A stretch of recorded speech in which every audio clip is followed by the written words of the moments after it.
खुशी मनाओ, तब तक मैं कंस को कर देंगे अब भाई हाल यूं गाऊं और यूं आओ। फिर क्या हुआ महाराज, गाड़ी में माट मट के साहब भर के रख लिए और सीधे कंस के यहाँ नंद बाबा चल दिए। नंद बाबा कंस के यहाँ पहुंचे, बड़ी जोरदार राम राम हुई। कंस महाराज राम राम। सोई कंस महाराज ने कहा क्यों नंद बाबा, अब की बार तो बहुत विलंब है गए हो, क्या बात है। सोई नंद बाबा ने हाथ जोड़ के कहा महाराज क्षमा चाहूं, मैं क्या बताऊं या 90 साल की उम्र में एक छोरा की प्राप्ति हुई ना, बाकी खुशी में बाबरो है गयो कि आपको समय पे टैक्सी देवो भूल गयो। तब तो कंस भी सुनकर के बड़ा प्रसन्न हुआ, बोले भाई मेरो भी आशीर्वाद है कि तेरो लाला जुग जुग जिए। अब भाई कंस को क्या मालूम कि मेरो काल ही के घर में पड़ो है। बड़ा लंबा चौड़ा जोरदार आशीर्वाद दिया कंस ने। कंस से जब नंद बाबा बातचीत कर ही रहे थे कि वहां वसुदेव जी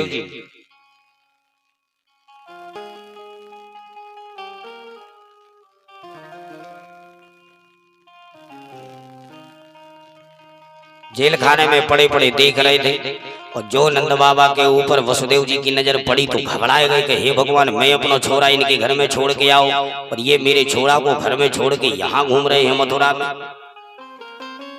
मालूम चले कि कंस महाराज ने चारों तरफ अपने दूतों को भेज दिया है कि 10 दिन के अंदर अंदर जितने बालकों का जन्म हुआ हो उन सब की हत्या कर दी जाए।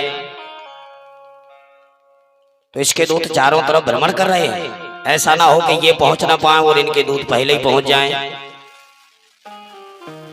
तो आज कंस से कर देते हुए जब नंद बाबा बात कर रहे थे तो वसुदेव जी की धड़कन और तेज होती जा रही है।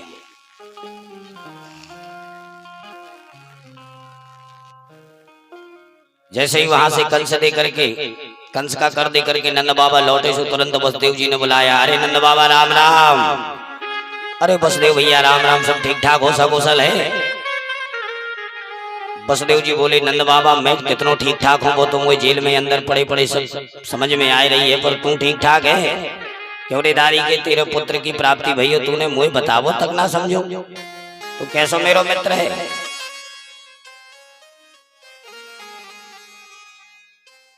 तब तो नंद बाबा ने कहा महाराज अब मैं कहा बताओ, जब से मैंने आपके बारे में सुनी है कि या कंस ने तेरे 6 पुत्रों को अपने हाथों से मार दिया, 7वां तो मैंने सुना कि नष्ट ही हो गया गर्भ, 8वां तो यह भी सुना है कि जन्म लेते ही जैसे ही कंस ने मारना प्रारंभ किया उसके पैर पकड़ के वो तो आसमान में उड़ता चला गया। या से मित्र मैं कहा बताऊं तो 8 संतानों का सुख पाकर के भी तुझे सुख प्राप्त नहीं हुआ। या की वजह से मैं एक पुत्र की ये प्रसन्नता में तेरे सामने कहां से प्रकट करूं, या से मैंने ना बताई। वसुदेव जी बोले तू बता चाहे मत बता, पर मुझे सब मालूम है। बोले हाँ महाराज वो तो सब संतन के आशीर्वाद से भयो, पर मैंने तो आशा छोड़ ही रखी थी, पर संतन की बड़ी कृपा मैंने भोजन पवायो और संतन ने भजन करो, उनके आशीर्वाद से यह 90 साल की उम्र में यह पुत्र रत्न की प्राप्ति हुई।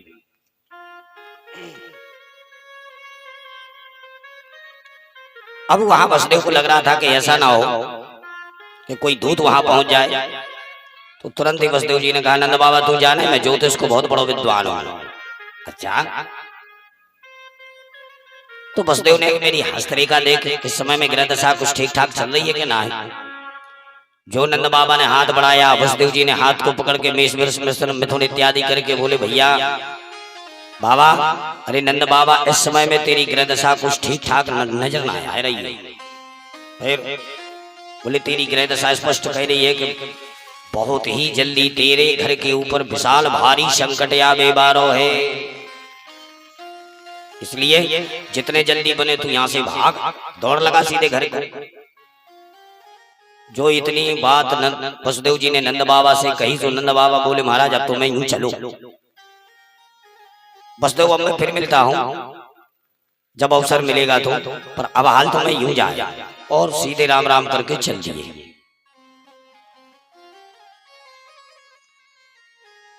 नंद बाबा तो पहुंच नहीं पाए, पर नंद बाबा के पहले ही भगवान की मौसी पहुंच गई।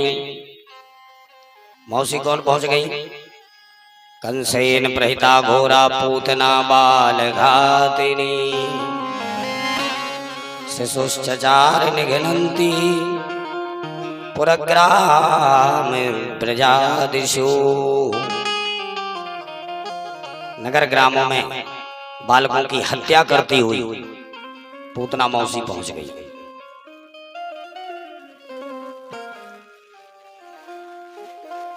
जैसे ही पूतना मौसी ब्रज में पहुंची, किसने देखा कि तमाम गोपियां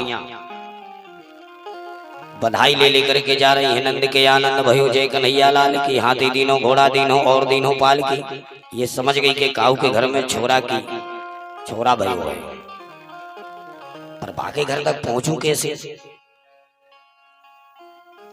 इतने में कुछ गोपियां नजर आई तो उसने विचार किया कि चलो निश्चित रूप से इनमें यदि इस झुंड में मैं मिल जाऊंगी तो ठीक ठिकाने पहुंच जाऊंगी।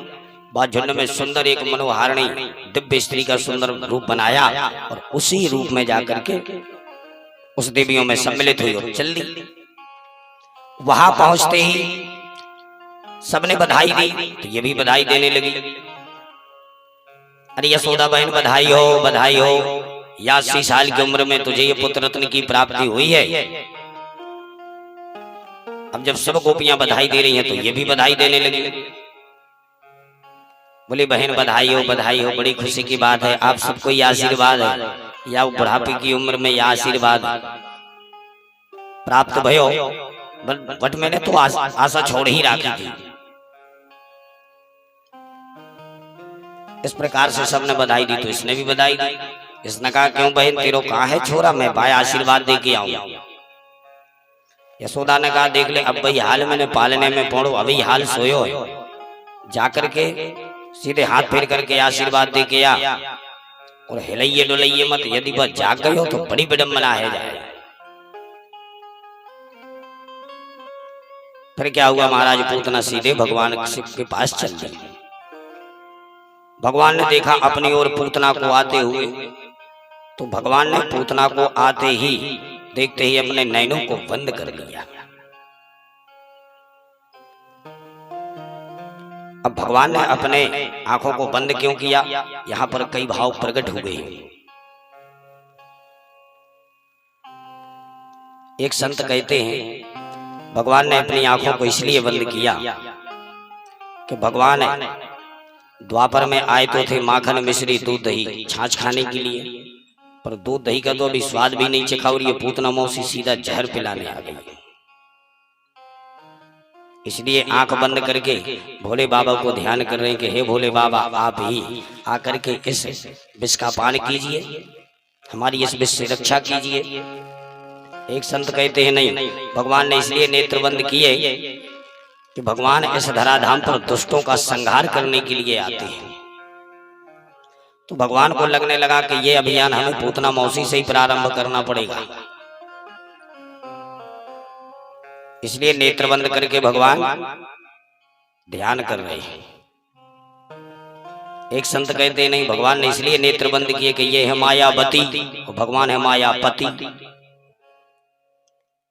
ये सुंदर स्त्री बन करके आई है माया के द्वारा। भगवान की यदि नजर उसके ऊपर पड़ जाती तो जितना भी उसने जो माया के द्वारा रूप बनाया था वो सब विकृत हो जाता। इसलिए भगवान ने कहा तू जैसी बंठन की आई है तू बनी रहे, मैं अपनी आंख बंद कर लेता हूं। एक संत कहते नहीं, ऐसा भी हो सकता है कि भगवान ने सोचा कि कहीं ये आ रही है और इसकी नजर से हमारी नजर मिली तो कहीं ऐसा ना हो कि 2 से 2 मिल जाए तो 4 नजरें हो जाए। बोलो राधे राधे। ऐसे कई भाव प्रकट हुए, पर भगवान ने नेत्र बंद क्यों किए वो तो भगवान ही जाने। जैसे ही इसने देखा कि लाला तो सोए रहो, तो इसने तुरंत ही लाला को उठाया और उठा करके हृदय से लगाया और स्तनपान कराने लगी। और जैसे ही पान कराने लगी तो पान कराते कराते ही सीधे ये हृदय से लगाई बाहर निकलती चली गई। विबुद्धतां बालकमारिकाग्रहं चराचरात्मा सनिमीलते क्षणा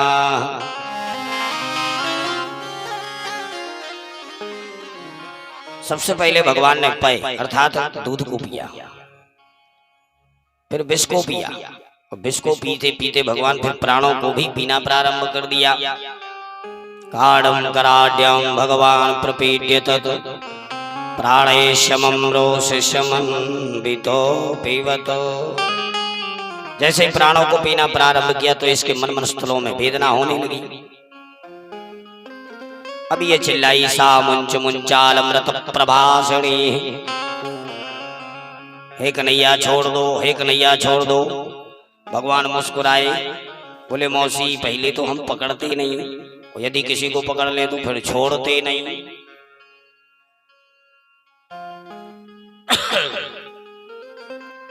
आज बहुत गमगीन स्थिति है हमारी, आवाज ही नहीं निकल रही है।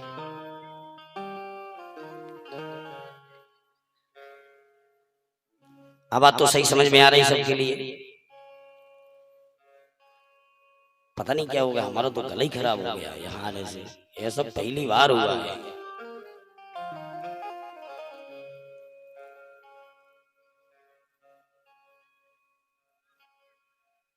भगवान ने कहा मौसी हम किसी को पकड़ते नहीं, वो यदि पकड़ लें तो फिर जीवन में कभी उसे छोड़ते नहीं।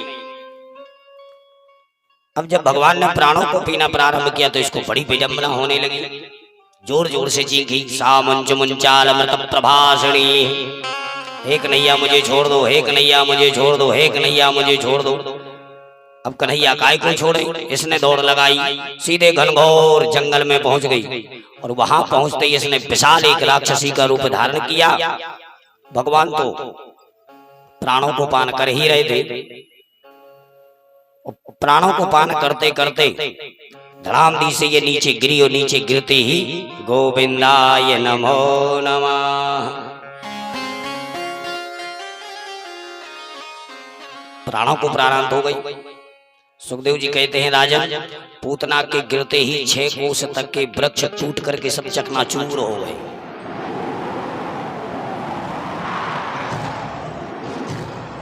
वहां से नंद बाबा भी चले आ रहे हो, यहाँ से सब ब्रजवासी। अब यहाँ जब देखा तो लाला को पतो है ना है। लाला के ढूंढ में सब ब्रजवासी इधर के उधर चले गए। ढूंढते ढूंढते ढूंढते किसी ब्रजवासी की नजर पड़ी। दौड़ो भागो आओ, बोलो मैया गजब है गयो का। बोले देख ले अपनो लाला तो पूतना के पेट में देख ले वो बैठो है। फिर क्या हुआ महाराज, सीधे ब्रजवासी यहाँ से गए, नसेनी यसेनी लगा करके बड़ी मुश्किल से लाला को नीचे उतारा। अब सब एक दूसरे से बातचीत करने लगे। सब लाला बोले, एक ब्रजवासी बोलो मैया मैं बताऊं। अब सब आश्चर्यचकित कि लाला तो ठीक ठाक समझ में आवे, पर ये पूतना कैसे मर गई। तब तक एक ब्रजवासी बोलो मैं बताऊं मैया। हाँ तुम बता लाला। बोले अपने लाला को लेके भागी होगी और उपटा लगो होगा तो धड़ामदी से गिरी होगी, तो गिरते ही मर गई होगी। मैया बोली ने दारी के, यदि उपटा लेके गिरी होती तो औंधी ना पड़ी होती, ये तो सीधी पड़ी है। अब कैसे मरी का हुए यही भरोसा है। ये सब उसी का चिंतन कर ही रहे थे। कितने में वहां से नंद बाबा चले आए रहे हैं, और जो नंद बाबा को देखा तो सब ब्रजवासी सीधे दौड़ करके नंद बाबा के पास। बोले बाबा गजब है गयो का। बोले देख ले तू ना आ पाओ तब तक ये मौसी पूतना आ गई। जो इतनी बात कही सो तुरंत आज नंद बाबा बोले सुनो ब्रजवासियों, आज मुझे पक्को विश्वास है गयो कि जो मेरा मित्र वसुदेव है ना, वो ज्योतिष को बहुत बड़ा विद्वान है। देख ले बाने मुझसे मथुरा में ही पहले बोल दी थी कि नंद बाबा जितने जल्दी तो उसे बने तू दौड़, तेरे ब्रज पर भारी संकट आवे बारो है। बाकी बात कितनी सच कि देख ले मैं ना पहुंच पाऊं तब तक ये राक्षसी पूतना पहुंच गई। ब्रजवासी बोले बाबा पूतना तो मर ही गई, पर देख ले इतनी विशाल लंबी चौड़ी देह के साथ पड़ी है। पूतना मरी तो मरी, पर मथुरा और ब्रज को अर्थात गोकुल को पूरा रास्ता ही जाम कर गई, बीच रास्ते में पड़ी है। अब ये रास्ता कैसे साफ हो? नंद बाबा बोले चिंता ना करो, अपने अपने घर जाकर के फरसा हथियार कुल्हाड़ी लेकर के आओ। फिर क्या हुआ महाराज साहब, ब्रजवासी वहां से आए, अपने अपने घर फरसा कुल्हाड़ी हसिया जो कुछ था सब ले लेकर के पहुंचे। बोले काटो या के शरीर को, साहब टुकड़े टुकड़े करने लगे। उसके गिरने से जितने वृक्ष टूट गए थे उन्हीं वृक्षों को इकट्ठा करके और सीधे आग को धर दिया। आग लगाते ही सुखदेव जी कहते हैं राजन, सुगंधित द्रव्य इतनी निकली कि उसके निकलते ही सारा ब्रज सुगंधित हो गया। दग्ध्यमानस्य देहस्य धूमश्चाग्रु सौरभा, सारा ब्रजमंडल महक गया। परीक्षित चौके बोले महाराज ये बताइए, इतनी पापिन होते हुए भी ये पूतना अंतिम संस्कार करते हुए इसके शरीर से इतनी सुगंध कहां से आई? तब सुखदेव महामुनि वर्णन करते हैं, बोले राजन कौन कह सकता है कि ये पापनी है? न जाने कौन से गुण पर दया निधि जाते, कोई गुण तो देखा होगा। अच्छा पूतना में गुण तो एक भी नहीं है। आज सुखदेव महामुनि विचार कीजिए, नाम क्या है? पूतना। पूतना का अर्थ क्या हुआ? पूतान्नयति, जो पुत्रों का हरण करती हो उसका नाम पूतना। हरण करके करती क्या है? बोले बालघिनी, हत्या कर डालती है। अच्छा हत्या करती है तो हत्या करने के बाद क्या करती है? बोले रुधिरासना, सिर्फ उनका खून ही पीती है। नाम भी अच्छा नहीं, काम भी अच्छा नहीं, भोजन भी अच्छा नहीं, तो फिर खानदान तो अच्छा होगा? बोले नहीं, राक्षसी, राक्षस कुल की, काम एक भी नहीं है। पर भगवान ने सारे पापों पर पर्दा डाल करके एक गुण देखा, और वो गुण कौन सा है? चाहे जैसी भी भली बुरी हो, पर इसने व्यवहार मेरी मैया जैसा किया है। मेरी मैया जब मुझे भूख लगती है तो मेरी मैया हाथों में उठा करके बाहों से हृदय से लगा करके स्तनपान कराती है, ऐसे ही इस पापिनी पूतना ने भी मुझे हृदय से लगा करके स्तनपान कराया। इसी गुण पर प्रभु सारे पापों पर पर्दा डाल करके और इसी गुण पर प्रसन्न हो जाते हैं। इसलिए भगवान ने पूतना को भी धात्र्योजित गतिम लेभे, मां यशोदा के समान गति प्रदान की।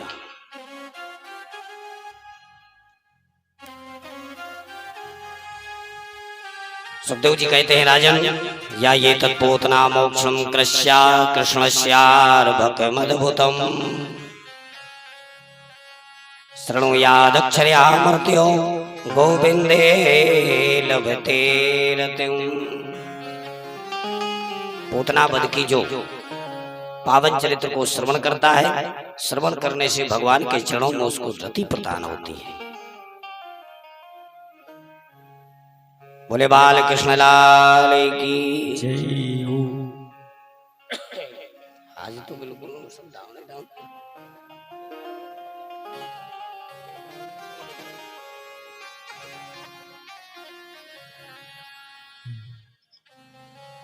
एक दिन की बात, लाला को नहला धुला करके दूध पिला करके तिल कंघी से आदि श्रृंगार करके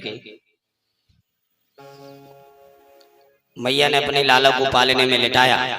तो पालने में लिटाते ही भगवान ने धीरे से करवट बदल ली, और जो करवट बदली तो मैया तो खुशी के मामले बाबरी है गई, आज तो मेरो लाला इतना बड़ो है गयो।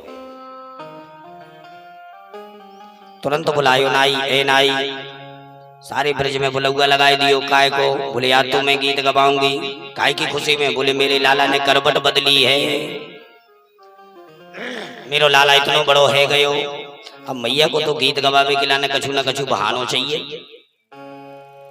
फिर क्या हुआ महाराज, नाई ने सारे ब्रज में बोलुआ दियो। और सब वहां से बधाई ले लेकर के सब गोपियां आने लगी। जैसे गोपियां आई, अरे यशोदा बहन बधाई हो, बधाई हो, बधाई हो। सो यशोदा बहन बोली बधाई हो, पर बहन थोड़ी आराम से बोलो, जोर से बोलो कि भाई हार मेरे लाला सोयो है, यदि ये जग गयो तो मुझे काम काज कर में बड़ी विडम्बना है जाए। अब गोपियां बोली जब तूने बुलाव है तो आई है, बिन बुलाए थोड़ी आई। अब जब आई है तो गाएंगी बजाएंगी, हल्ला तो हो ही गई।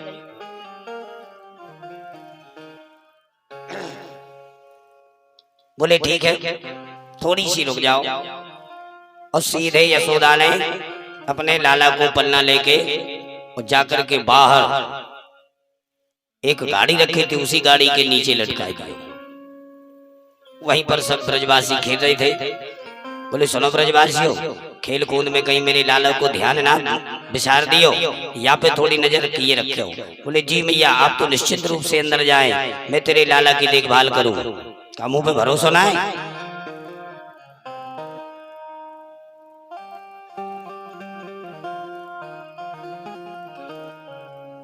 आज तो विक्की भैया भगवान भरोसे कार्य चल रहा है।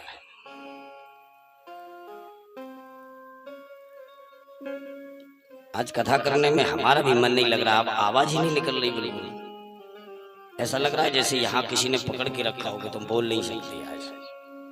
हाँ,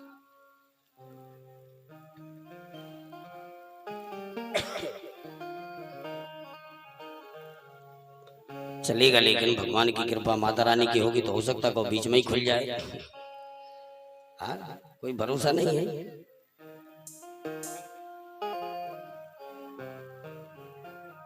उसमें क्या हुआ?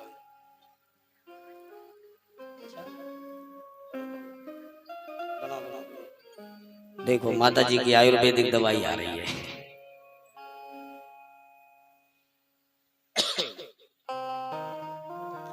अब वहां से सब गोपियां आई, आकर के सब बधाई देने लगी। और सबकी सब वहां मैया अपने लाला को लिटा करके आई अंदर। अंदर आते ही समस्त गोपियों के साथ, और आज मैया बड़े भाव से सुंदर से गीतों को गा रही हैं।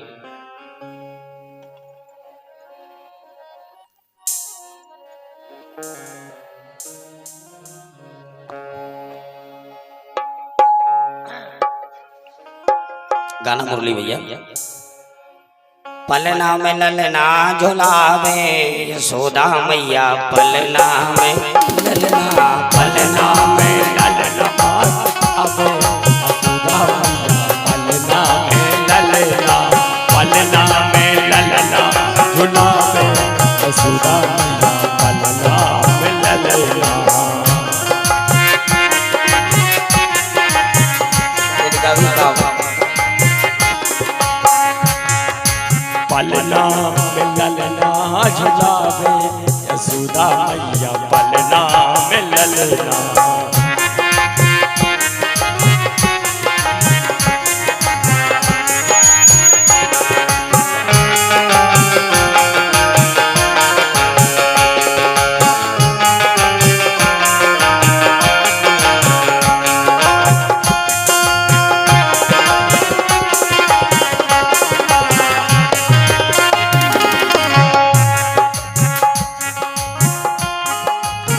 पलना में ललना झुलावे यशोदा मैया, पलना में ललना, पलना में ललना झुलावे यशोदा मैया, पलना में ललना।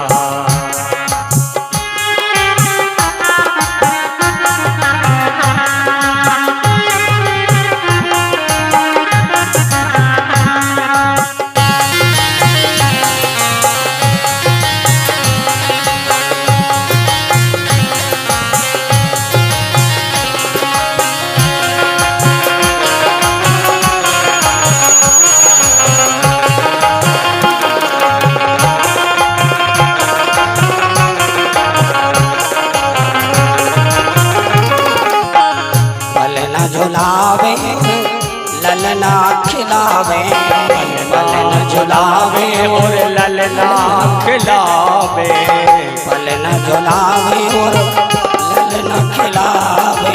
पलना झुलावे और ललना खिलावे। पलना में ललना खिलावे यशोदा मैया पलना में ललना, पलना में ललना झुलावे यशोदा मैया पलना में ललना।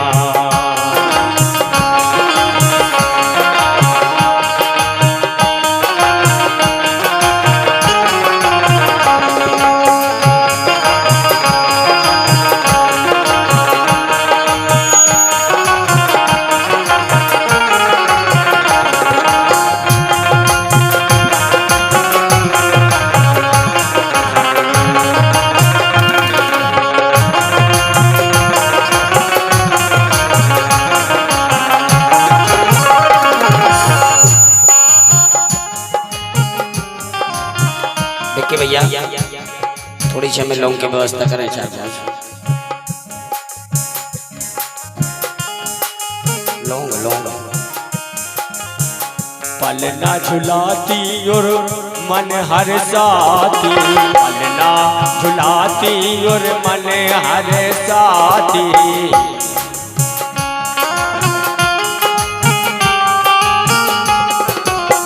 पलना झुलाती और मन हर साथी।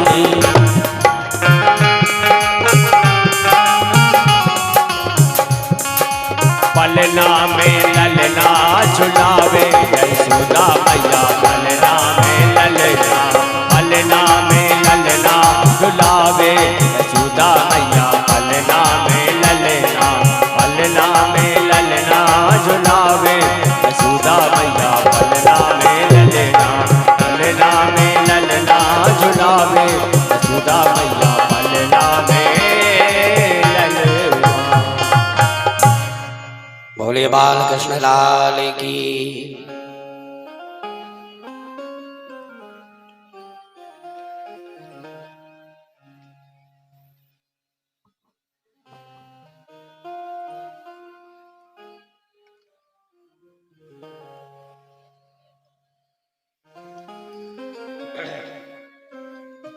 जो गोपियों ने झूम झूम करके नाच नाच करके नाचना प्रारंभ किया तो सोते हुए कन्हैया की एकदम नेत्र खुल गई। जैसे नेत्र खुले आंखें खुलते ही जब कन्हैया ने देखा तो बोला हे भगवान गजब है। अब अंदर तो सब गावे बजावे की मस्ती में मस्त हैं। कन्हैया ने जोर जोर से रोना प्रारंभ किया। अब रो रहे हैं पर काऊ के कान में आवाज ना पड़ रही। अब कन्हैया सोच ले कि अब मैं रो ही सकता हूं, बोल तो सकता नहीं।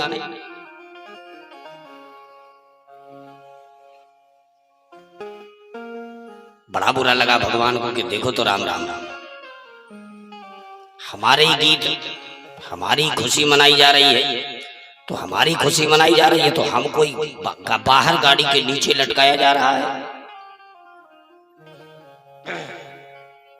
अरे भैया जी की खुशी में गीत गब रहे हैं, हमारा उत्सव तो कम से कम हमें सम्मिलित तो करो। तो जिनके गीत गब रहे हैं वही गाड़ी के बाहर लटक रहे हैं। कन्हैया को बड़ा बुरा लगा, जब मैं कैसे जाऊं, क्या करूं। जोर जोर से रोए भी लेकिन कोई सुने नहीं।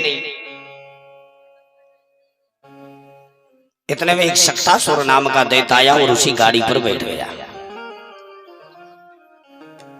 उसने विचार बनाया कि मैं इसको सीधे दबा करके मार दूं। जैसे ही भगवान की सक्तासुर पर नजर पड़ी तो पड़ते ही भगवान मुस्कुराए कि मामा जी आप ठीक मौके पर आए। जैसे उसने विचार दबोचने का बनाया कि उसी समय भगवान ने जो एक लात मारी तो सीधे सक्तासुर अर्थात गाड़ी ऊपर चक्रगन्नी की तरह घूमती हुई नजर आई। और जैसे घूमते घूमते नीचे गिरी, नीचे गिरते ही सक्तासुर भी गोविंदाय नमो नमः। जैसे ही गाड़ी नीचे गिरी और पटाख से जब आवाज आई, इधर के उधर सबके साथ बिल्कुल खंडित होकर के टुकड़े हो करके सब धड़ाम दे से जब आवाज आई तो सारे अंदर जो गीत गब रहे थे वो सब दौड़े भागे बाहर चली आई। और जैसे ही बाहर आई तो बाहर आके देखा और जब कन्हैया वहां खेलता नजर आया, जब कन्हैया को हाथ में लिया, जब कन्हैया मुस्कुराई तब मैया के जान में जान आई कि हे भगवान मेरो लाला तो ठीक ठाक मालूम चले, पर ये गाड़ी कैसे टूट गई। तब तक एक ब्रजवासी बोलो मैया मैं बताऊं, बता।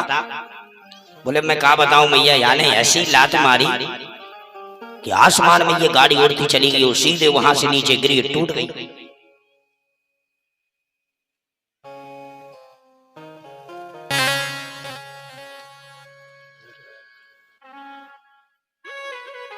मैया बोले दारी के तू अपनी आंखों के इलाज करा, कहीं भांग पी के तो नहीं आ गई। मेरो नेक सो लाला छोटी छोटे तो बाकी चरण है, या की लात मारे से कहीं इतनी गाड़ी उड़ जाए। जा तू अपनी आंखों का इलाज करा, कोई ये भरोसा ना है कि नेक सो लाला बाकी लात मारे से गाड़ी ऊपर आसमान में चकरगन्नी की तरह घूमे।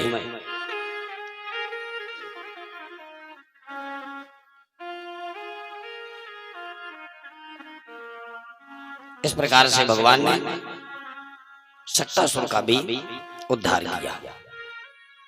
सक्तासुर का जब उद्धार किया वहां से मैया अपने कन्हैया को लाई और ला करके गाय के पूंछ से, गाय के गोबर से, गाय के मूत्र से, गाय के घी से, गाय के दूध से, गाय के दही से पंचगव्य से स्नान कराया। गौमूत्रेण स्नापयित्वा पुनः रजोरज सार्वकम।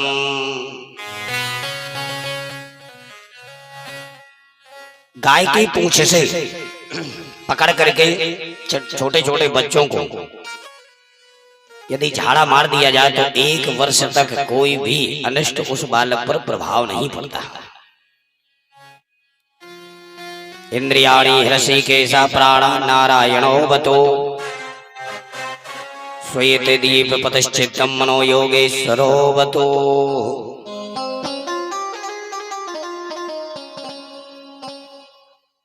इसको कहते हैं बाल रक्षा कवच। बाल रक्षा कवच पहनाया आज यशोदा ने और इस प्रकार से भगवान ने सक्तासुर का कल्याण किया। मुरली भैया एक सुंदर सा बढ़िया भजन सुनाओ।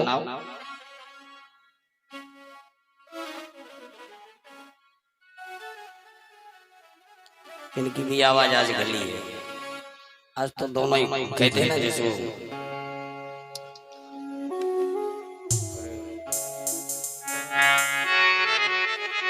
अब लाइट जाए कहां से जब ट्रांसफार्मर खराब हो जाए तो आज वही स्थिति बन रही है कि कृपा की न होती आदत तुम्हारी तो सुनी ही रहती अदालत तुम्हारी। कृपा की न होती आदत तुम्हारी सुनी ही रहती अदालत तुम्हारी।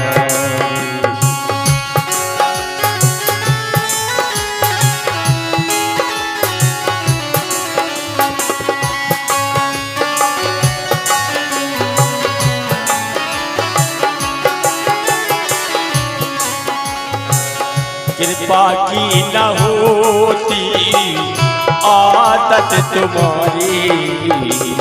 कृपा की न होती आदत तुम्हारी तो सुनी ही रहती अदालत तुम्हारी।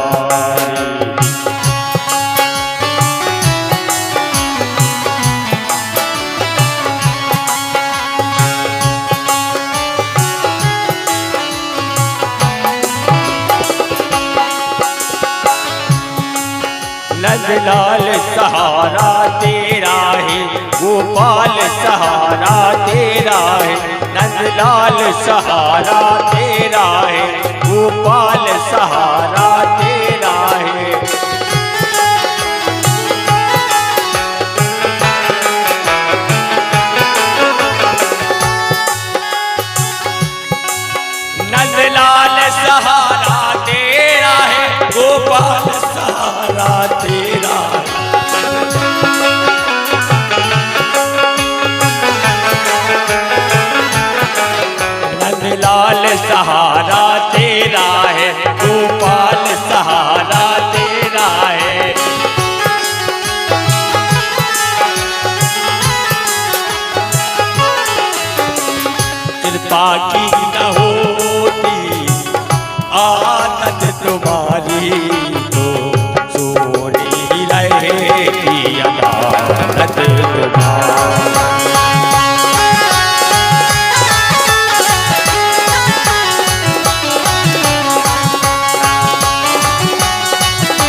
हमें होते मुल्जिमला तुम्हें होते हाकिम, तुम्हें होती हाकिमुना तुम्हें होती हाकिम। हमें होते मुल्जिमला तुम्हें होती हाकिम, तुम्हें होती हाकिमुना तुम्हें होती हाकिम।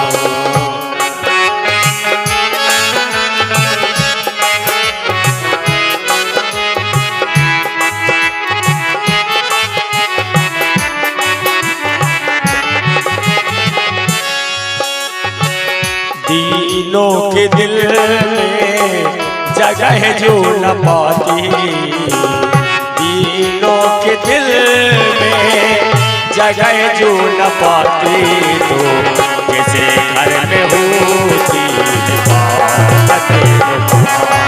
नंदलाल सहारा तेरा है, गोपाल सहारा तेरा है।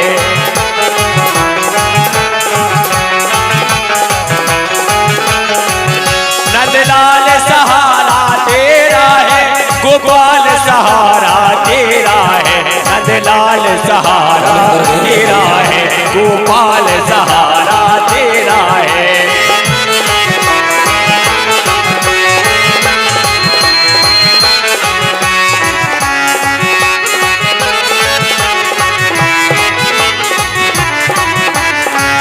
कृपा की न होती जो आदत तुम्हारी, कृपा की न होती जो आदत तुम्हारी, तो सोने ही रहती अमानत तुम्हारी, सोने ही रहती अमानत तुम्हारी, सोने ही रहती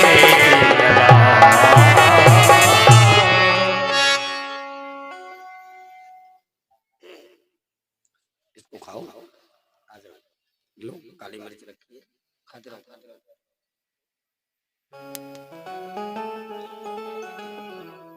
क्या है ना विडम्बना सबसे बड़ी ये है, तीन तीन जगह का तो पानी पी रहे हैं, तीन वैरायटी रहती एक जगह है, तीन जगह का पानी पी रहे हैं।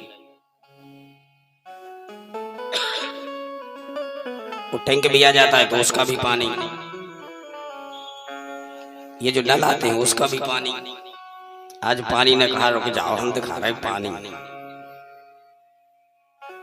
बस ये कि निकल नहीं रहा है पानी, पर पानी ने अपना चमत्कार दिखाना तो प्रारंभ कर दिया। अच्छा तीसरा पानी आरओ वाला भी आ रहा है, फिल्टर वाला है? तो कई प्रकार की वैरायटी है पानी की।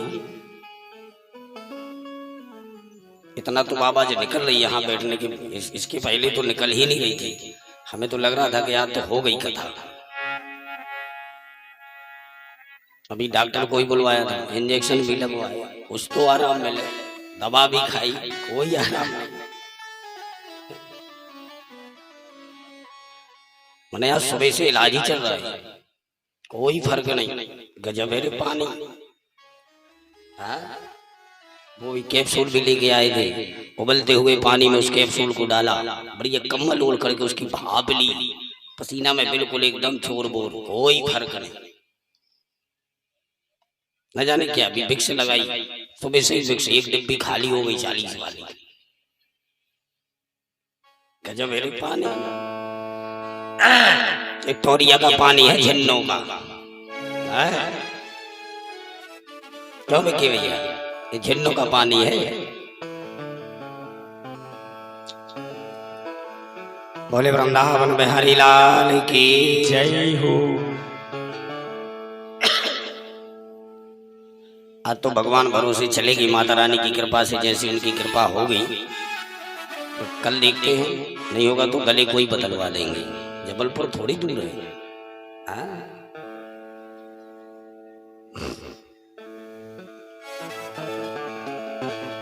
ऐसे ही एक दिन मैया अपने लाला को उछाल उछाल करके खिलाई भी लगी, जैसे माता अपने बच्चों को ऐसे उछाल उछाल के खिलाती है, ऐसे ही मैया खिला रही थी। जैसे ही उछाल वो बंद कर दे तो कन्हैया रोना प्रारंभ कर दे।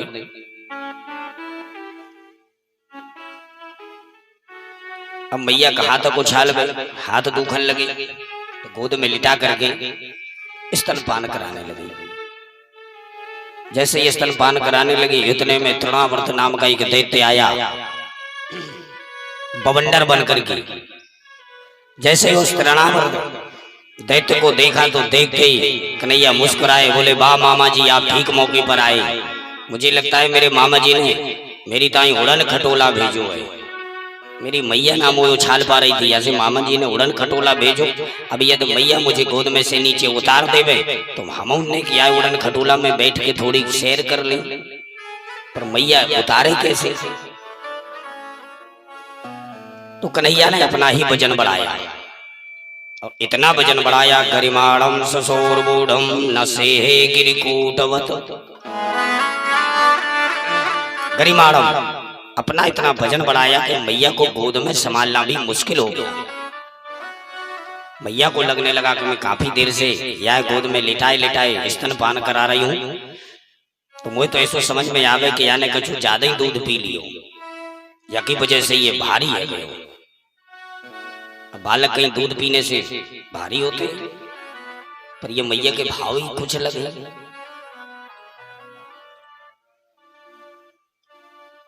तो सीधे मैया ने उठाया और नीचे धर दिया। भूमौ निधायतम गोपी विस्मिता भार पीड़िता। भूमौ निधाय धरती में धर दिया और कहा कन्हैया ने कि खेल कूद करके हल्को फुल्को है जा, तब तक मैं घर को कछु काम काज कर लूं, या के बाद में पुनः आकर के तुझे दूध पवाऊंगी।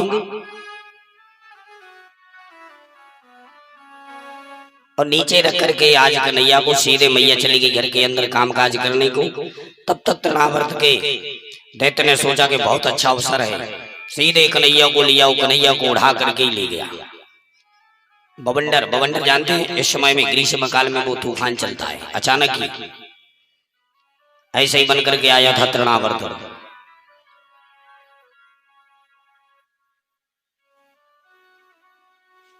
सीधे ले गया भगवान को उड़ा करके। अब भगवान को उड़ा करके जब ले गया तो सारे ब्रज में परिक्रमा लगाई, परिक्रमा लगाते रहे हैं। तो लगाते लगाते सब भगवान देखते जा रहे हैं, ये ललिता को घर, ये विशाखा को घर, ये अनुराधा को घर, सबको घर। क्यों? बोले आगे चल के चोरी जो करनी है, चोर वही होशियार होता है जिसको घर घर और गली गली का ज्ञान हो। तो आज भगवान ने सारे ब्रज के सारे गोपियों के घर को देख लिया, सारे मोहल्ले गलियों को देख लिया। जैसे ही तृणावर्त मथुरा की ओर जाने लगा, जैसे ही उसने मथुरा की तरफ जाने के लिए कदम बढ़ाया कि भगवान ने सीधे उसकी गर्दन को ही पकड़ लिया। गर्दन को पकड़ा और भगवान ने अपना वैसे ही पुनः अपना वजन बढ़ाया। जैसे ही वजन बढ़ाया तो इसको लगने लगा कि हे भगवान, मैं जल्दी जल्दी में कहीं नंद के आंगन का पत्थर तो नहीं उठा लाया।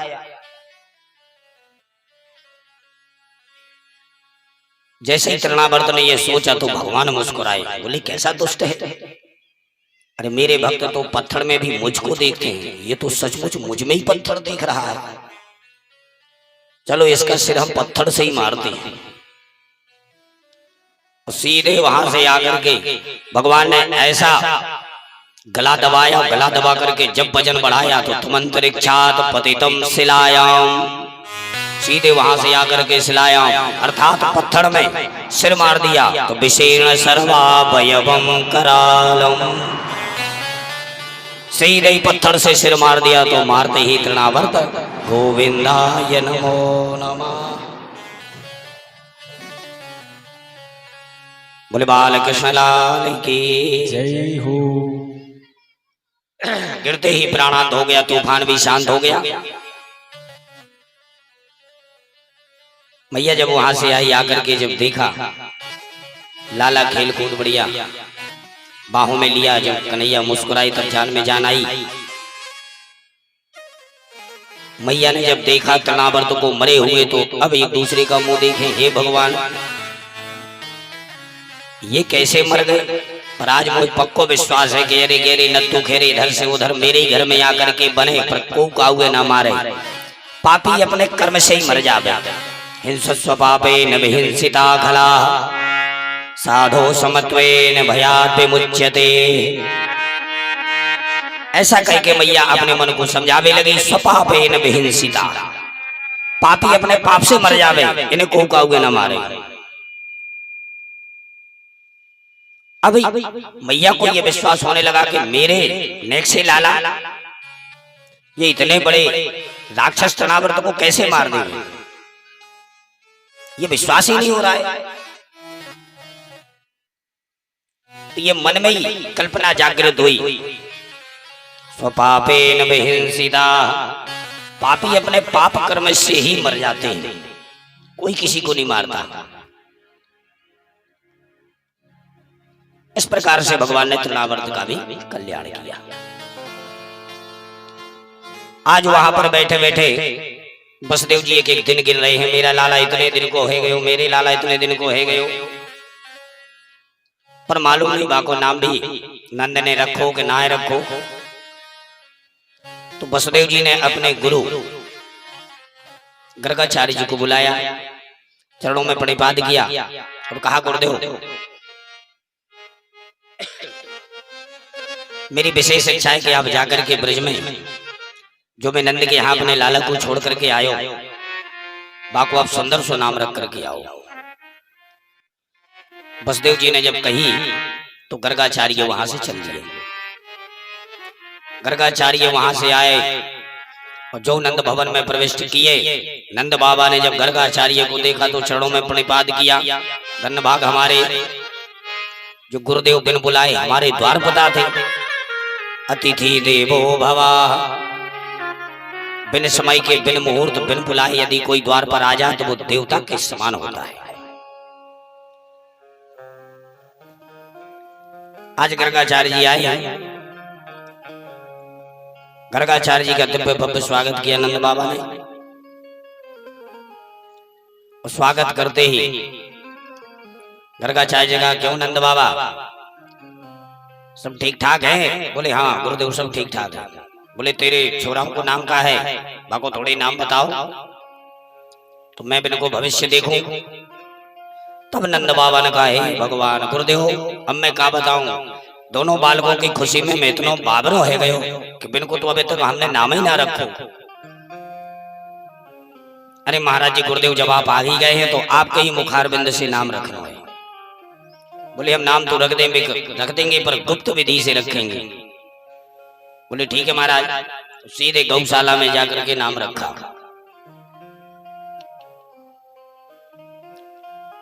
नंद बाबा ने अंदर सूचना पहुंचाई, जाओ जाकर के रोहिणी और यशोदा से कहो कि दोनों बालकों को लेकर के आओ। दोनों ने अदला बदली की। रोहिणी ने अपने यशोदा के लाला को लिया और यशोदा ने रोहिणी के लाला को लिया और सीधे एक दूसरे का लाला लेकर के चल ली। क्यों? बोले बाबा की परीक्षा जो लेनी है, इसलिए परीक्षा लेनी है कि सारे ब्रजमंडल में इसको आधिपत्य बड़ा खतरनाक जोरदार प्रभाव है। वहां से चल दी।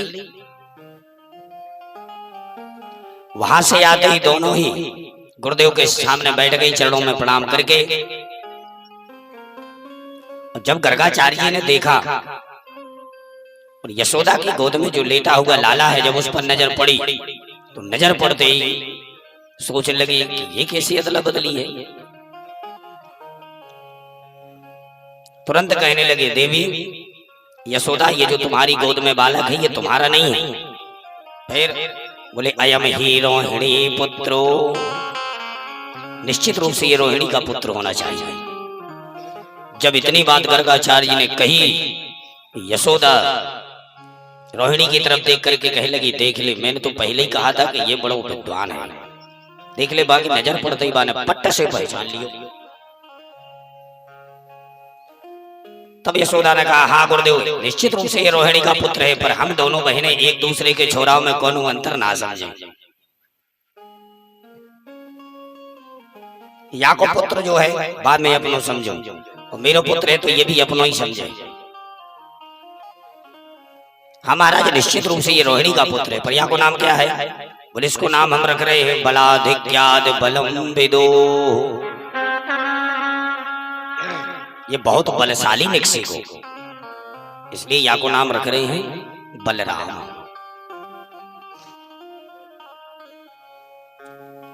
बोले बहुत सुंदर। बोले गुरुदेव बस यहाँ को एक नाम और रख दो। और जो उसके नाम को देखा तो देखते ही भगवान को देखते ही अखंड समाधि लग गई। समाधि के भी कई भेद हैं, एक प्रेम समाधि, एक ध्यान समाधि, कई समाधि है।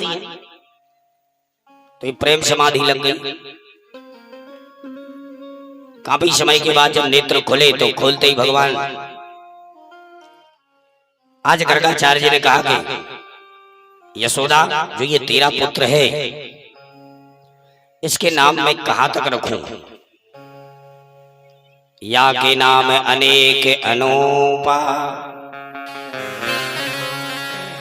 एक नाम नहीं है, बहुनी संति नामानि रूपाणि च सुतस्यते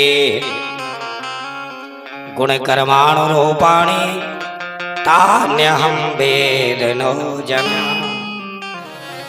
अरे मैया, या के तो अनेक रूप हैं, अनेक रूप रूपाय विष्णवे प्रभ विष्णवे। इसलिए या के अनेक नाम हैं। एक नाम हो तो मैं बताऊं, पर एक नाम अवश्य मैं बता देता हूं। इसका नाम है श्री कृष्ण। गुरुदेव या कृष्ण को मतलब क्या हो? इसको मतलब यह है कर्षयति कृष्णा, जो अपनी नजर से आकृष्ट करे वो कृष्ण है।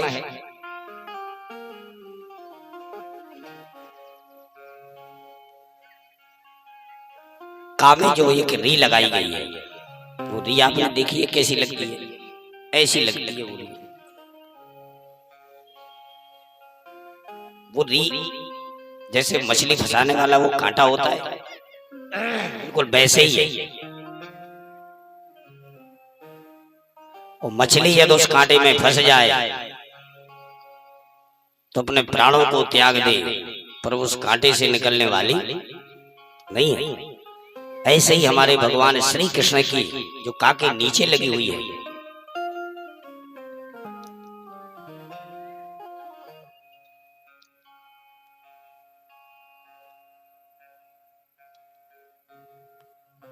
भैया तुम कर दो, माता जी को परेशान मत करो, कर दो कर दो कर दो।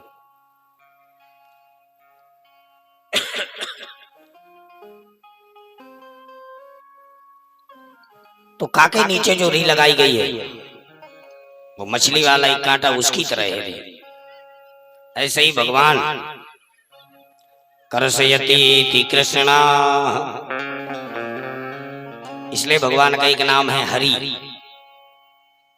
हरि का मतलब जीव यदि पापी उनके सामने जाए तो पापी पहुंचते ही जन्म जन्मांतरों के पाप हरण करने में भी नंबर 1, चोरी करने में नंबर 1, गोपियों के चीर हरण करने में नंबर 1। इसलिए भगवान का एक नाम है हरि, जो सब कुछ हर ले, उसका नाम हरि।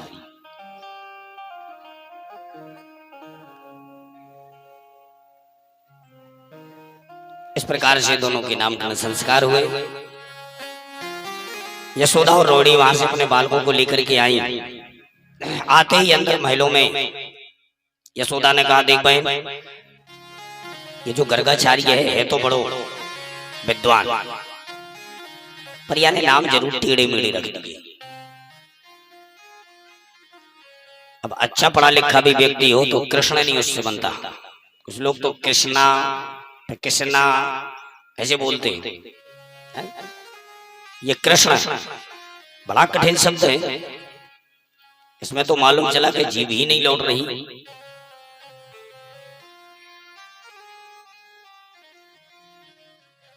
तो सीधे वहां से आज दोनों ने ही अपने दोनों पुत्रों के नामों को अपने भाव से रख लिया। बोले बहन बा ने नाम तो जो है तो ठीक है रख लिए, पर हमने बहुत सुंदर दो नाम ढूंढ लिए। कहा, बोले जो मेरो छोरा है बाको नाम है कनुआ, और जो तेरो छोरा बाको नाम बलुआ। ये माताओं के स्वभाव भी होते हैं। बोले ले भी में कोई परेशानी नहीं, क्यों रे कनुआ, कारे बलुआ,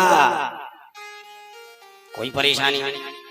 माताओं का ऐसा स्वभाव होता है, पंडित जी कितना भी सुंदर नाम रख दें, पर घर में आते ही वो एक नाम अपनी तरफ से जरूर रख लेंगे।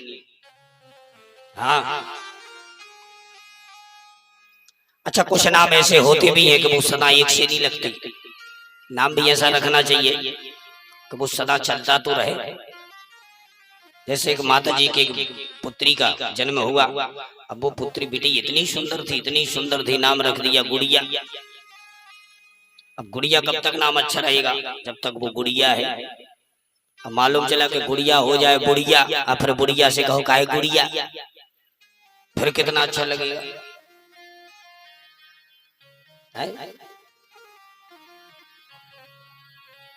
इसलिए जो कुछ नाम है वो सदा एक से नहीं लगते। बोलो राधे राधे। अच्छा आज हम कमजोर हैं तो तुम लोग भी कमजोर होगा, है ऐसे कंजूसी का काम नहीं। राधे राधे ऐसे जोरदार हाथ उठाने से मतलब ये होता है कि जो अलाय बलाय अपने आसपास में भी है, वो एक बार बोलो राधे राधे तो भाग जाता है। जैसे जो गाय चराने वाला होता है ना ग्वाल, वो पीछे रहता है तो आगे आगे गायों को करता है, ऐसे ऐसे करते जाता है। ऐसे करने से वो और आगे चलती, पीछे नहीं आती। इसलिए दोनों हाथ उठा करके कहना चाहिए। बैठ जाओ।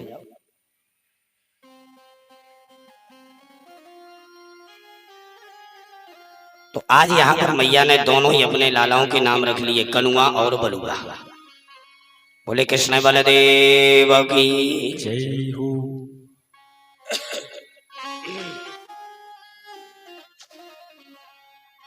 आज की कथा में इतना प्यारा मन लगना था, लेकिन क्या करें, कहते हैं ना राम की न चाहे सोई होई।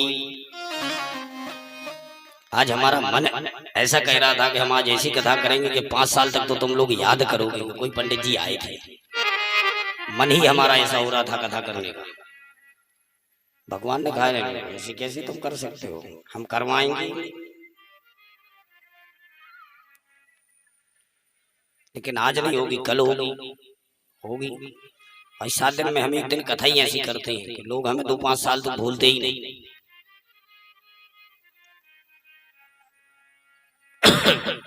अब दोनों ही भैया धीरे धीरे बोलना प्रारंभ किए।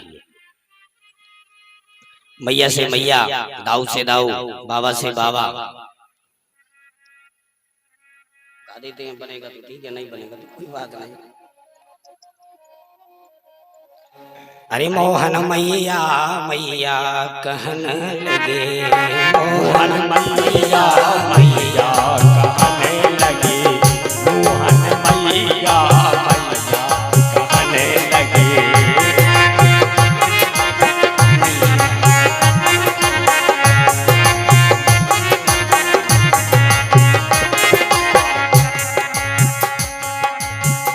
नंदो बाबा से बाबा बाबा, नंद बाबा से बाबा बाबा, नंद बाबा से बाबा बाबा, नंद बाबा से बाबा बाबा। मारे कहो के गैया कहने लगे, मोहन मैया मैया कहने लगे, मोहन मैया मैया कहने लगी, मोहन मैया मैया कहने लगी।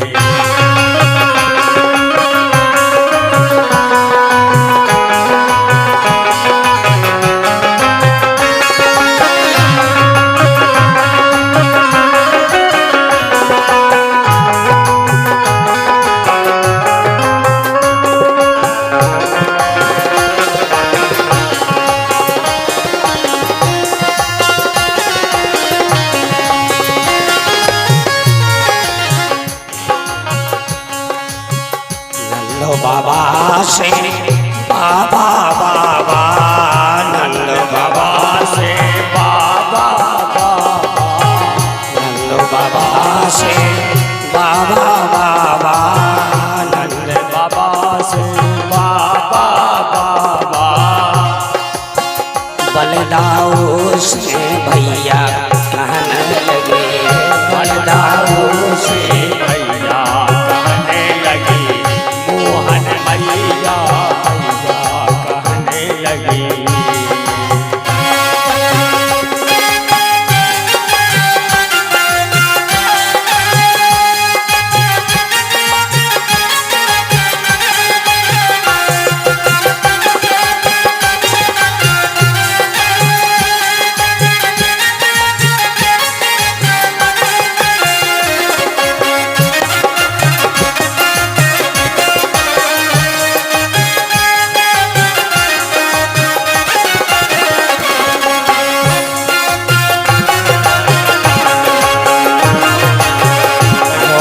मैया मैया कहने लगे, मोहन मैया मैया कहने लगे, मोहन मैया मैया।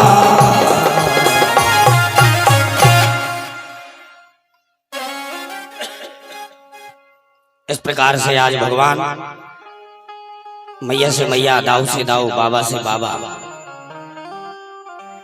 नाम कहने लगे। भगवान और धीरे धीरे बड़े हुए। सबसे पहले कार्य भगवान ने माखन चोरी का किया। एक दिन समस्त मधुमंगल श्री राम आशुतोष संतोष आदि सबको बुलाया। सबसे कहा अरे ब्रजवासियों चलो चल करके आज एक खेल खेलते हैं। कौन सा खेल? बोले चलो चोरी चोरी खेलें। सब ब्रजवासी एक दूसरे का मुंह ताकने लगे, बोले क्यों रे तारी के ये चोरी चोरी कोई खेल हो गए? काय की चोरी? बोले ऐसे थोड़ी काऊ की चोरी करनी है। अरे हमें किसी के घर डाका थोड़ी डालना है। दूध दही माखन मिश्री की चोरी करनी है। यह देख ले मधुमंगल 1.5 हड्डी को है तो जाए रहा।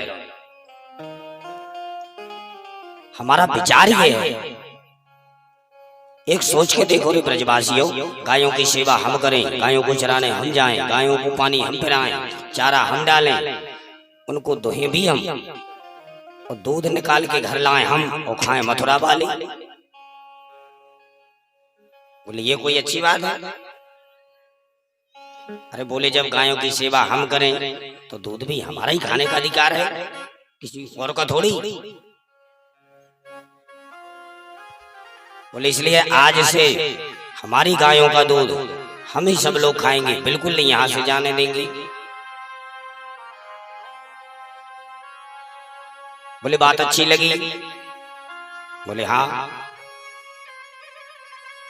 ठीक है कन्हैया, तो चोरी करने के लिए तो हम तैयार हैं। पार्टी भी अपनी बन जाए, पर अपनी ये पार्टी को नाम का रखेंगे? भगवान बोले अपनी पार्टी का नाम है बाल गोपाल चोर विद्या प्रचार मंडल, और उसी मंडल के अध्यक्ष बनकर के बैठ गए हमारे कन्हैया।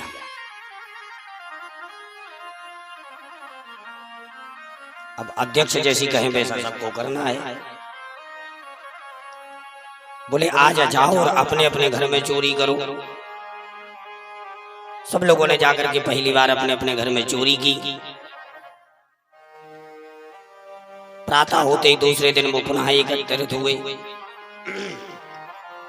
एकत्रित होकर के अब कुछ चोरी में सफल हुए, कुछ विफल हुए। मधुमंगल ने तो हाथ जोड़ लिए, बोले कन्हैया मुझे ऐसी चोरी ना करना है। मैं जैसे ही चोरी करबे की ताई अंदर घुसो नहीं कि मेरी मैया ने देख लियो, और जो मैया ने देखो ना है तो पीछे पीछे आकर के मैया ने हाथ पकड़ के जो डंडा 10-12 ठो लगाए नहीं कि देख ले मेरी पीठ पूरी लाल पड़ी है। या से कन्हैया अब मैं आज से मैं तो ये कान पकड़ू कबू चोरी ना करूं। कन्हैया बोले दारी के तो चोरी करबो नहीं आवे, चल भाग भाग। बहुत डांट लगाई, लेकिन आज से कोई अलग अलग चोरी नहीं करेगा। हम सब लोग एक साथ में मिलकर के जाएंगे और एक साथ में चोरी करेंगे। पिटेंगे तो सब और बचेंगे तो सब। मिल बांट के खाएंगे। कोई कार्य करना चाहिए तो चार लोगों को मिलकर के ही करना चाहिए। चार लोग मिल कीजिए काजा, हारे जीत आए नहीं लाजा। चार लोग यदि मिलकर के कोई कार्य करो, यदि बन जाए तो चारों की तारीफ, और बिगड़ जाए तो बोले इसने बिगाड़ दिया होगा, बोले इसने बिगाड़ दिया होगा, बोले इसने बिगाड़ दिया होगा, तो दोष भी किसी पर नहीं आता। इसलिए मिलकर के कार्य करना चाहिए।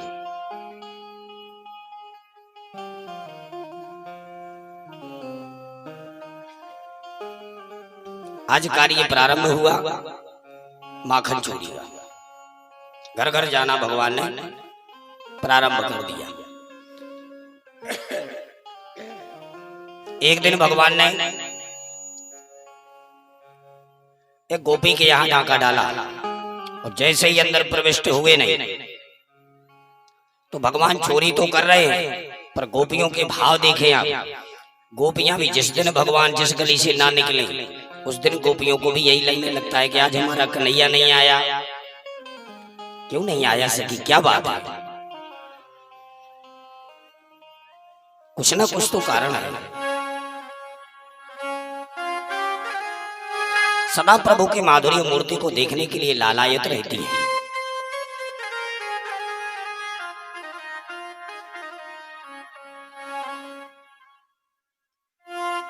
सभी गोपियां इकट्ठा होकर के और सीधे एक दिन यशोदा मैया के पास चली गई।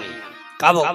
एक दिन भगवान चोरी करने आए ही नहीं, और चोरी करने नहीं आए तो समस्त गोपियां एक साथ मिलकर के सीधे नंद भवन में, और सीधे नंद भवन में आते ही सब गोपियां अपनी अपनी शिकायत कर रही हैं। शिकायत कैसी कर रही हैं? एक सखी शिकायत कर रही है, बाकी सब की सब सखी भगवान की माधुर्य मूर्ति का निरंतर दर्शन कर रही हैं। बतसान मुंचन क्वचित समय कोश संजात हासा। एक सखी कहती है, मैया तेरा लाला मेरे घर गया, और जाते ही मालूम इसने क्या किया? बतसान मुंचन क्वचित समय, इसने जाकर के सीधे सारे बछड़ों को छोड़ दिया। बोले छोड़ दिया? बोले हाँ। बोले ऐसे ही ये घर में करता है, जब भी मैं गाय दुहने के लिए जाऊं तभी ये सारे बछड़ों को खोल दे। बोले जब मैं गाय दुहने गई तब नहीं, पसिद समय, कोई गाय दुहने का समय नहीं था, असमय।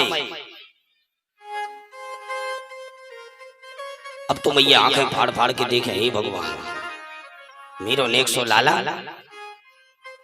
इतने बड़ी कार्य।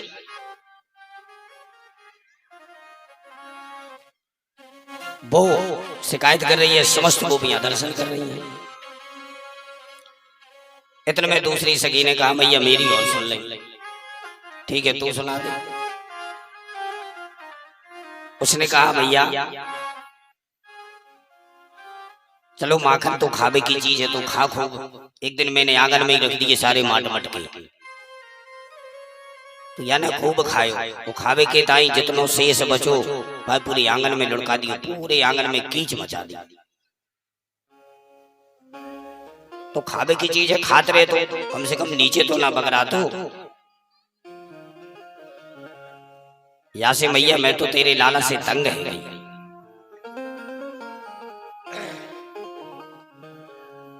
तीसरी ने कहा, मैया मेरी बात और सुन ले।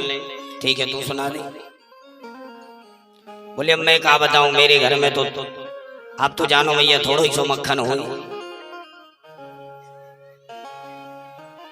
जैसे ही ये आयो तो या के आवे के पहले ही मैंने अपने मटका को बढ़िया सीके में रख करके उस सबसे ऊपर टांग दियो, यानी सारे घर में चक्कर लगायो, कहीं आए मटका ना दिखो।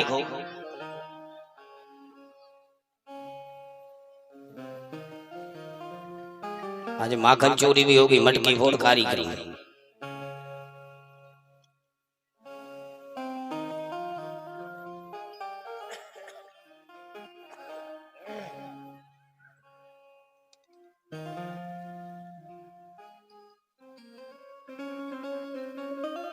तो मैंने उस मटके के लिए सबसे ऊपर सीके में लटका दिया। ये समस्त ग्वालों के साथ अंदर घुसा और घुसते ही जब इसने देखा अंदर कोई भी मक्खन नहीं दिखा, न कोई मटका। इतने में एक ग्वाले की नजर पड़ी बा मटके पे।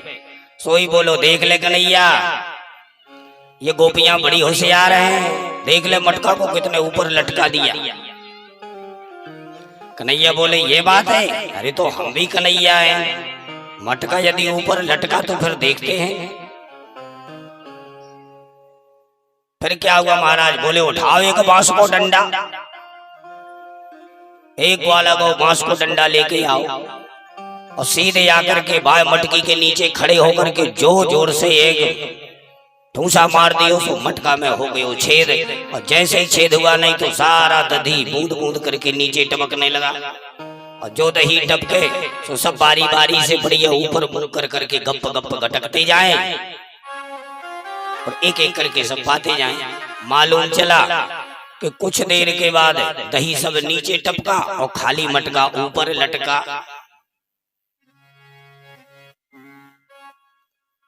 एक सखी बोले, मैया बस मेरी और सुन ले। ठीक है, तू सुना दे। बोले, मैया मेरे घर में तो दूध दही कुछ है ना है। जिनके घर में दूध दही है वो तो परेशान है ही, पर जिनके घर में दूध दही नहीं है वो भी बगैर परेशान से ये ना रहे। तू क्या कहे वो चाहे? बोले, मेरे घर में ये घुस गए हो, मेरे घर में तो दूध दही कुछ है ही ना। यानी सारे घर में खोज करते करते करते एक कमरे में घुस गए हो। बा कमरे में मेरी बेटी सोई रही थी, छोरी। तो छोरी सो रही थी खटिया के ऊपर, तो खटिया पे छोरी पड़ी और बाकी चुटिया लटक रही थी खटिया के नीचे। बाकी चुटिया को खटिया के पटिया से बांध के और बाकी काने बोलो हौवा। और जो हौवा बोले और सीधे बा बेटी उठी और जो घबराए करके उठी सो बाकी चुटिया तनी, क्योंकि वो तो पहले ही सही बंधी थी पटिया से। बाने सोची कि हौवा ने पकड़ लियो तो बा जोर जोर से चिल्लाई, मैया अरे दौड़िए भागिए, बचा मोए हौवा ने पकड़ लियो। मैं यहाँ से दौड़ी भागी गई, तब तक तेरो लाला एक खिड़की से कूदते नजर आए गए। मैं समझ गई कि यहाँ कोई हौवा महुआ ना है, ये तेरो ही लाला हौवा है। या से मैया जिनके घर में माखन मिश्री है, दूध है, वो तो परेशान है, पर जिनके घर में दूध दही नहीं है वो भी बगैर परेशान रहे ना रहे। अब तो मैया की आंखें, हे भगवान, अचंभित। नेक्सो लाला इतने बड़ी कारनामे, फटी फटी आंखों से मैया देखने लगी है। सबकी सब गोपियां चली गई। अकेले में मैया ने बहुत डांट फटकार लगाया। समझाया, रे कन्हैया, क्या तेरे घर में माखन मिश्री की भुखमरी पड़ी है का? 9 लाख गैया है, नित 9 माखन होए। इसलिए कन्हैया ये चोरी चपाटी करना अच्छा काम नहीं है। इसमें हमारा और हमारे साथ साथ हमारे कुल के साथ साथ हमारे पूर्वजों का भी नाम बदनाम होता है। इसलिए दारी के चोरी वोरी सब बंद कर। कन्हैया बोले, मैया मैं क्या बताऊं, ये जितनी ब्रजवासी गोपी है ना ये सब झूठी। तो भरोसा ना है का तेरो लाला कहू के घरे माखन की चोरी करने जाए? मेरे घर में माखन नहीं का। और भगवान ने जो मुस्कुराना प्रारंभ किया तो उसी माधुर्य मूर्ति का दर्शन करते ही यशोदा मैया गदगद हो जाती। बोले, हाँ कन्हैया, मुझे तो पूरा भरोसा है करूंगा, तू तो काऊ की चोरी कर ही ना सके।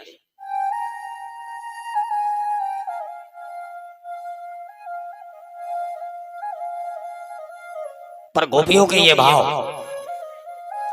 जिस दिन भगवान यदि उस ब्रज में माखन चोरी के लिए ना जाएं, तो सारी गोपियां एक ही गीत गाया करती हैं।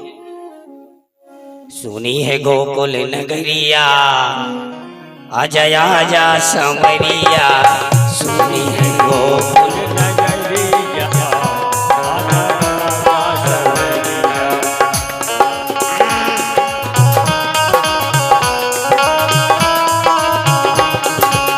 सुनी है गोकुल नगरिया, आजा सवरिया सुने है गोकुल नगरिया। आजा सवरिया।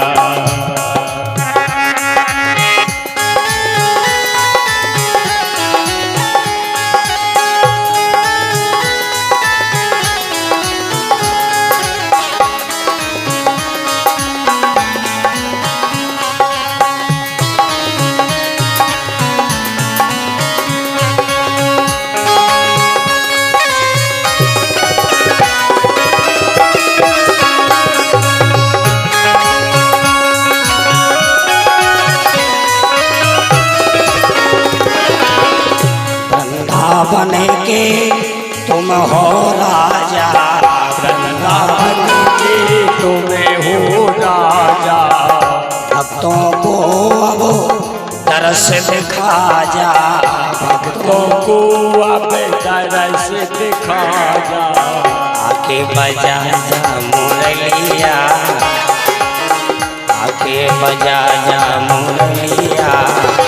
आजा मैया सुनी है गोकुल नगरिया। आजा सवरिया। सुनी है गोकुल नगरिया। आजा सवरिया।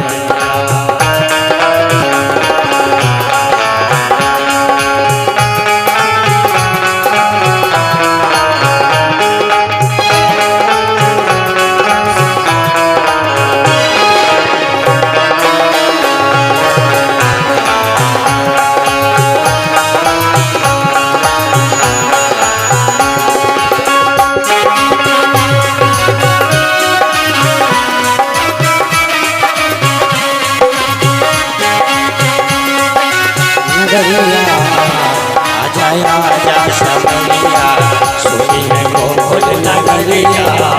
आजा सवरिया सुनी है गोकुल नगरिया। आजा सवरिया। सुनी है गोकुल नगरिया। आजा सवरिया। एक ही गीत गाया करती है गोपियां। एक नैया तेरे बगैर मुझे अच्छा नहीं लग रहा है, तुम तो जहां भी हो। आंध्र को प्रतिबिंब कहाँ, बहरे को स्वर राग की तान। आदि को स्वाद कहाँ, कपि को आखिर की गति का आखिर जाने। गोपियां लित प्रति ही भगवान